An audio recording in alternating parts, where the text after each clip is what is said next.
보수의 지지 기반인 의사들을 향해 윤 정부는 청산과 친기업 기조라는 자신들의 필요를 위해 진보 정부보다도 더욱 강력하게 의료계 입을 틀어막으며 짓밟고 있는 것입니다. 그러면서 정작 의료 문제에서 가장 중요한 응급실, 중환자실, 소아과, 산부인과 등 의사 부족 문제와 공공병원 및 지방의료 문제는 밀려나 버렸습니다. 윤 정부의 필수 의료 정책 패키지에는 만성적인 의료 취약 지역의 의료 문제 해결을 위한 공공의대 확대나 지역의사제의 도입 등은 다 빠져버린 졸속 정책이었기 때문입니다. 게다가 의료계를 향해 채찍을 휘두르면서도 작은 당근책으로 수가 인상을 거론하고 있지만 이 또한 그만큼 국민 부담만 커질 수 있다고 이미 말씀을 드렸습니다. 애꿎은 우리 국민들만 의료계 반발로 피해를 보는 동시에 보험사를 소유한 재벌 대기업들 배불리는 비대면 진료라는 이름의 의료 민영화 압박만 더욱 깊이 맞이하고 있는 것입니다.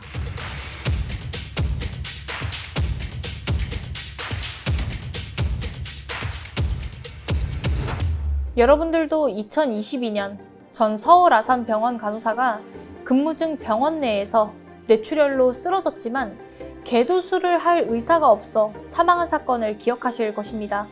그 당시 이 일은 사회적으로 충격을 주었고 이후 필수 의료라는 말이 보건의료의 키워드가 됐었습니다. 이후 오래 묵혀있던 이슈들이 필수 의료라는 화두에 연결되어 복합적으로 터져나온 것이라 할 수 있습니다. 이에 대해 윤 정부는 필수 의료 인력이 전반적으로 부족한 것이 문제라고 주장하고 그 해결책 중 하나로 의대 증원과 공공의대의 설립을 주장하며 밀어붙이고 있는 중입니다. 또한 중증 질환에 대한 수가가 낮아서 수익을 낼 수 없는 구조적인 문제가 원인이며 이러한 부분에 대한 수가를 충분히 인상하겠다는 취지에 지난 2월 1일 윤 정부는 지역 필수 의료 문제를 해결하고자 필수 의료 정책 패키지 방안을 발표했습니다. 2025학년도부터 의과대학 입학 정원을 확대하고 오는 2028년까지 10조 원 이상을 투자해 필수 의료 수가를 집중 인상하는 내용 등을 담았습니다.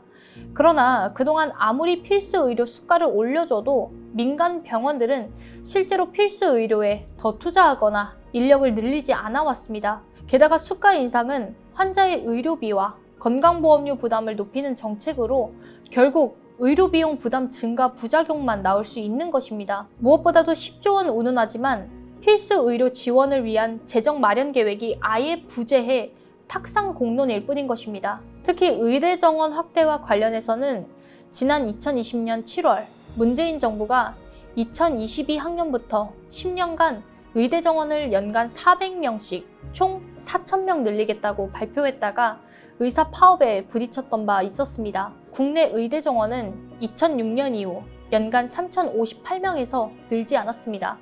그런데 윤 정부가 2035년까지 무려 1만 명의 의사 인력을 확충하고자 하며 2025학년도부터 의과대학 정원을 2,000명 증원해 현재 3,058명에서 5,058명으로 확대하겠다고 발표한 것입니다. 이렇게 무모하기까지 한 의대 정원 확대 추진까지 더해지자 의료계에서는 필수 의료 정책 패키지가 대한민국 의료 말살 패키지라며 거세게 반발했습니다.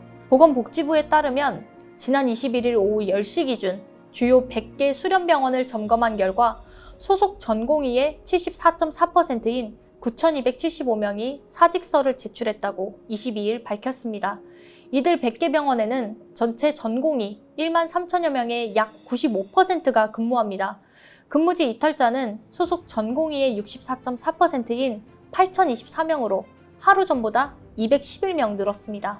윤 정부는 법무부, 행정안전부, 대검찰청, 경찰청 브리핑을 통해 업무 개시 명령에도 의료 현장에 복귀하지 않고 집단행동을 주도하는 주동자 및 배후 세력에 대해 구속 수사를 원칙으로 하고 정상 진료나 진료 복귀를 방해하는 행위도 엄중히 처벌하겠다고 밝혔습니다.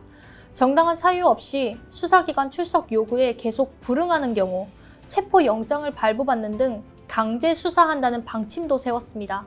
윤 정부는 대체로 국민들이 의사정원 확대에 대해 긍정적인 것을 알고 있기에 총선을 앞두고 지지율 만회를 위해서라도 더욱 강경책을 고수하고 있습니다. 이를 뒷받침하듯 한국갤럽이 지난 13일에서 15일 전화조사원 인터뷰 방식으로 전국 만 18세 이상 1,002명을 대상으로 조사한 결과에 따르면 응답자 76%가 의대 정원 확대에 대해 긍정적인 점이 더 많다고 답했습니다. 16%만이 부정적인 점이 더 많다고 했고 9%는 의견을 유보했습니다. 이처럼 대부분의 응답자들이 의대 증원에 긍정적이며 이는 여야 지지자 할 것 없이 마찬가지였습니다. 문제는 고래 싸움에 새우 등 터지듯 정부와 의사들 사이에서 고통받고 있는 환자들입니다. 전공의들이 집단사직한 첫날 서울 빅5 대형 병원에선 외래 및 응급실 대기 시간이 길어지면서 환자와 가족들이 피해를 입을 수밖에 없었습니다. 수술이 급하지 않은 입원 환자들은 퇴원 및 병원 이동 조치가 내려졌고 중증 환자들 또한 제때 치료를 받지 못했습니다. 수술실 가동률도 절반 밑으로 떨어지고 암이 전이된 환자의 수술이 취소되는 등 의료 공백 피해가 속출했습니다. 수술 뒤 반강제로 퇴원 조치된 사례나 시급한 신생아 치료도 이뤄지지 않고 있다고 합니다. 또한 119 구급대의 응급환자 병원 이송도 병원들이 환자를 거부하고 있어 차질을 빚었습니다. 이런 상황에 대해 세 번째로 윤 대통령 경호원들에 의해 입이 틀어막혀져 이른바 삼틀막 의사로 알려진 이면택 대한소아청년과 의사 회장은 파업이 아니라 사직이라며 그들을 겁박해서 모두 돌아온다고 해도 하나둘 자리를 떠나고 아무도 지원하지 않을 것이라고 경고하기도 했습니다. 임 회장은 지난 1일 분당 서울대병원에서 열린 윤석열 대통령 주재 의료개혁 민생토론회에 직접 의견 개진하겠다며 행사장 진입을 시도하다 대통령 경호처에 의해 입이 틀어막힌 채 끌려나갔던 바 있습니다. 진보당 강성희 의원과 카이스트 졸업생에 이어 세 번째 입틀막 사건이었던 것입니다. 임 회장은 특히 필수 의료 패키지 정책에서 급여, 비급여 혼합진료 금지를 비판하면서 독감 검사는 비급여, 해열제는 급여다. 혼합진료 금지하면 독감 환자는 접수비 2번 내느냐, 돈 많은 사람만 치료받는 의료 민영화로 가느냐고 지적했습니다. 혼합진료는 말 그대로 한 명의 환자에게 급여와 비급여 의료 행위를 모두 실시하는 것을 말합니다. 비급여인 도수 치료를 하면서 급여가 되는 물리치료를 병행하는 식입니다. 정부는 도수치료, 백내장 수술 등을 대표적인 예로 들면서 비중증 과잉 비급여에 한해서 혼합진료를 금지하겠다는 입장을 내세웠습니다. 모두 실손보험 보험사의 손해율을 높이는 주범으로 지목하고 있는 비급여 항목입니다.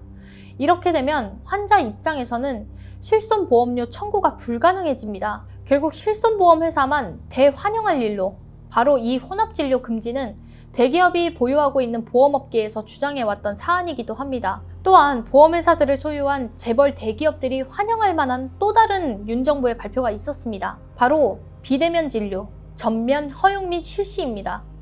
윤 정부의 박민수 보건복지부 제2차관이 지난 22일에 의사 집단 행동으로 인해 국민의 건강과 생명에 대한 피해 우려가 커짐에 따라 23일 오전 8시를 기해 보건의료 재난경보 단계를 경계에서 심각으로 격상했다고 발표하면서 정부는 이날부터 의사 집단행동이 종료되는 시점까지 비대면 진료를 전면 허용한다고 밝혔기 때문입니다.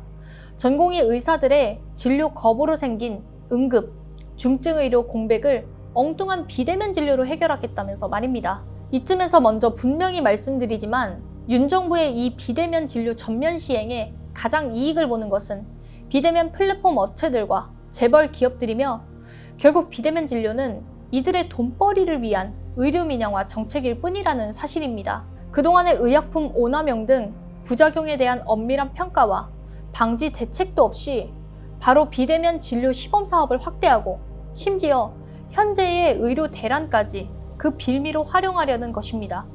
과연 윤 정부 말대로 비대면 진료가 의료 대란을 해결할 수 있습니까? 응급, 중증, 수술 등을 맡아야 할 전공의들의 공백으로 수술이 지연되거나 입원이 지연되고 진료가 거부되는 것인데 비대면 진료가 이런 응급, 중증, 수술, 입원 환자들에게 무슨 도움이 됩니까? 비대면 진료는 아시다시피 매우 기본적인 경증 진료만 가능하며 동네 의원에서 얼마든지 진료가 가능한 것입니다. 결코 응급, 중증 진료 같은 필수 공백을 해결할 수 없습니다. 특히 비대면 진료는 소위 응급실 뺑뺑이를 해결하는데 아무 도움이 되지 않으며 수도권이 아닌 지역과 도서 산간 벽지에서 응급, 중증 질환 진료를 하는데 전혀 소용이 없습니다.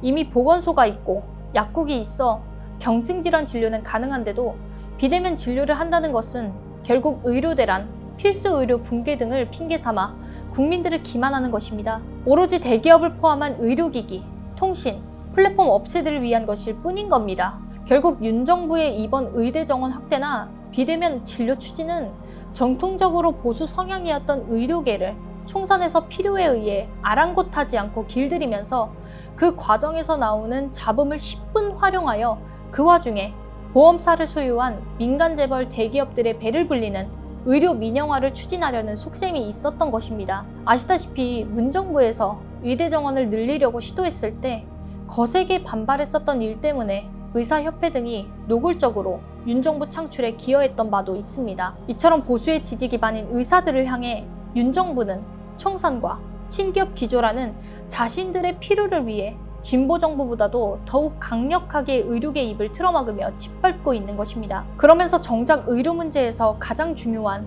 응급실, 중환자실, 소아과, 산부인과 등 의사 부족 문제와 공공병원 및 지방의료 문제는 밀려나 버렸습니다. 윤 정부의 필수 의료 정책 패키지에는 만성적인 의료 취약 지역의 의료 문제 해결을 위한 공공의대 확대나 지역의사제의 도입 등은 다 빠져버린 졸속 정책이었기 때문입니다. 게다가 의료계를 향해 채찍을 휘두르면서도 작은 당근책으로 수가 인상을 거론하고 있지만 이 또한 그만큼 국민 부담만 커질 수 있다고 이미 말씀을 드렸습니다. 애꿎은 우리 국민들만 의료계 반발로 피해를 보는 동시에 보험사를 소유한 재벌 대기업들 배불리는 비대면 진료라는 이름의 의료 민영화 압박만 더욱 깊이 맞이하고 있는 것입니다. 따라서 앞으로 제1야당인 더불어민주당의 역할이 더욱 중요합니다. 의사 수는 지금처럼 무모한 수가 아니라 적정하게 현실적으로 늘리는 쪽으로 협의해야 할 것입니다. 그리고 특히 보건소나 동네 병원에 가서도 충분히 해결할 수 있는 경증 치료를 대상으로 하는 비대면 진료를 엄청난 의료 문제 해결책인 양 내세우는 윤 정부의 꼼수를 막아내어야 할 것입니다. 반드시 보험사와 병원을 소유한 재벌 대기업만 배불릴 이런 황당한 의료 민영화에 제동을 걸어야 할 것입니다. 그리고 무엇보다도 공공의료 및 지역의료를 확충하는 방향의 안들을 만들어야 합니다. 이에 홍익표 원내대표는 지난 18일 최고위원 회의에서 단순히 의대 정원을 늘린다고 해결될 것이 아니다. 숫자가 아니라 내용이 중요하다며 필수 공공지역의료 기반 확충을 위한 공공의대와 지역의대 설립, 지역의사제 도입이 반드시 포함돼야 한다고 말했던 바 있습니다. 이재명 당대표도 또한 지난 19일 최고위원 회의에서 문재인 정부에서 10년 동안 1년에 400명 정도를 증원하자는 제안을 했을 때 여당의 반응이 어땠는지 생각이 된다. 그런데 무려 그 400명의 5배가 되는 연간 2,000명을 지금 당장 증원을 하면 지금 현재 의대들이 수용할 수 있는가? 저는 불가능하다고 본다며 의사 수를 늘리는 일은 단순히 덧세 많은 산수 문제가 아니라고 했습니다. 이어 정원 확대 목적을 분명하게 하고 그것이 성과로 이어질 수 있도록 치밀하게 계산하고 타협하고 협의하고 조정해야 되는 국정과제이고 고차 방정식이라며 공공의료, 필수의료, 지역의료 확충을 위해서 정원 확대가 필요하지만 그 내용 역시도 공공의대 설립, 또 지역의대 설립, 지역의사제 도입 같은 그런 중요한 콘텐츠들이 있어야 한다. 총선용 포퓰리즘, 정략이 아니고 국민을 살리는 실현 가능한 정책이 되도록 해야 한다고 했습니다. 그러면서 민주당에서 심각한 의사정원 증가 문제로 인한 사회적 갈등 혼란을 해결하기 위해서 비상대책기구를 만들어서 의사협회 측과 협의하고 정부 여당과도 협조를 끌어내겠다며 과격한 방식이 아니라 합리적인 방식으로 점진적으로 적정한 수의 의사 수를 늘리는 쪽으로 협의하고 그 내용조차도 공공의료 및 지역의료를 확충하는 방식으로 가능한 안을 만들어내겠다고 강조했습니다.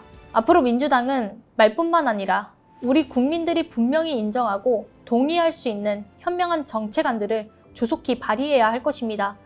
그리고 우리 국민들도 이번 총선에서부터 민주당의 압승을 통해 향후 국회에서 의료 민영화를 막아내고 민생을 지켜내는 법안들이 국힘의 방해 없이 잘 통과될 수 있도록 민주당의 압승을 위한 선택을 해주시기를 부탁드립니다.